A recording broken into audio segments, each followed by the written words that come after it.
Rain World is a game that very few know about. I bet none of you watching this has ever heard of Rain World, let alone even see any type of gameplay of it. And it makes sense why. This game isn't made by a big shot company like Nintendo or Sony, nor is it very advertised. It's also an indie game, a type of game which is created by a small group of people. These games aren't well known, with the exceptions of a few like Hollow Knight, but that's mostly because, games like those are really good. But does that mean Rain World is bad? Kind of. Today, I'll be reviewing this game. Its ups, its downs, it's all around, and whether or not it's a game for you. I'll mostly be talking about the gameplay and not the story, as the story is very complicated and I don't want my brain to explode. Or yours. Oh, one more thing. If you don't play games, Blockblast does not count. You'll most likely won't be able to understand much of what I say. So just enjoy the visuals and my suffering, okay? Cool.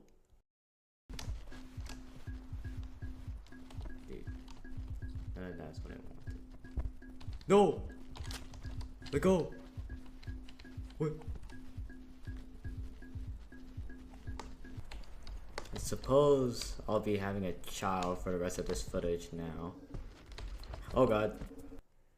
When explaining a game, most would first look at its tags. Take Mario games, which are usually platformers, or Breath of the Wild, which is focused on its open world. Rain World, however, isn't like the others. It's sort of a survival, platformer, resource management, roguelike. Just ignore that for now. It's easier to explain it through the game's unique mechanics and objective.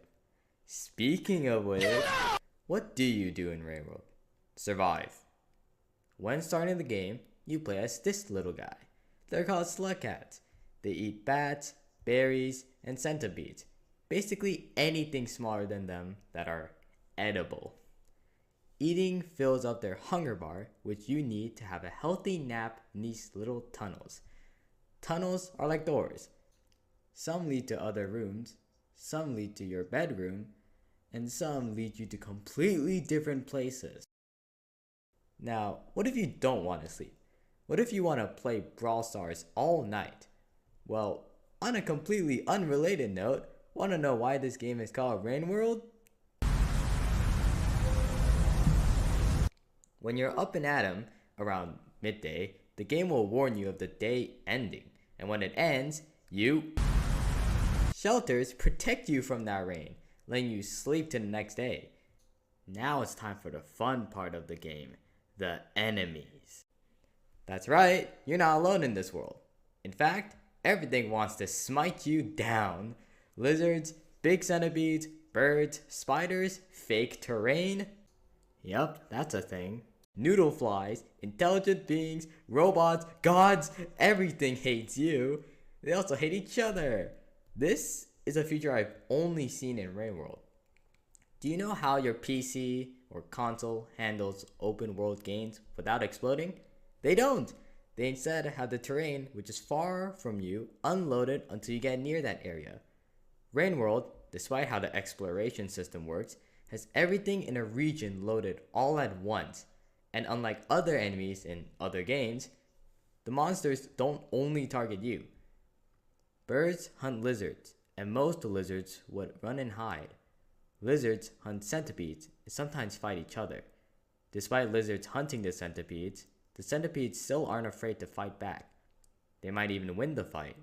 Rain World has a built-in ecosystem with you, the player, also being a part of it, specifically near the bottom of the food chain. The only way you can fight against your many foes is via tools, the most common being rocks and spears. And these tools can only be thrown left or right, up and down too, but only if you're doing a side flip. There are no dodge rolls or parry mechanics.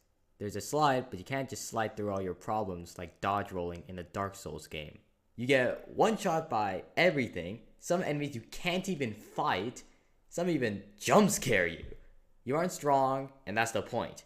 This game can be incredibly difficult and unfair at times, just like the real wilderness. You are small prey surrounded by much stronger animals, and it's your job to survive.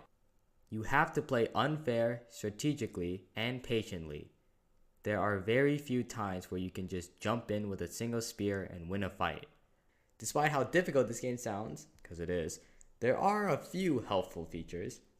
There isn't a limited lives system in the game. When you become unalive, the game simply sends you back to the start of the day, letting you retry the day as many times as you want. If you're good enough at surviving, your rank increases, letting you access more parts of the world via regions. Ranks are like a passport, letting you access more parts of the world. Each region looks completely different than the other, and while the graphics, as you've noticed by now, aren't anywhere near the level of something like, again, Elden Ring, I assure you, the game still has some of the most beautiful visuals I've ever seen strewn about, which makes the exploration worth it. There's even an ending to this game that many people haven't ever gotten.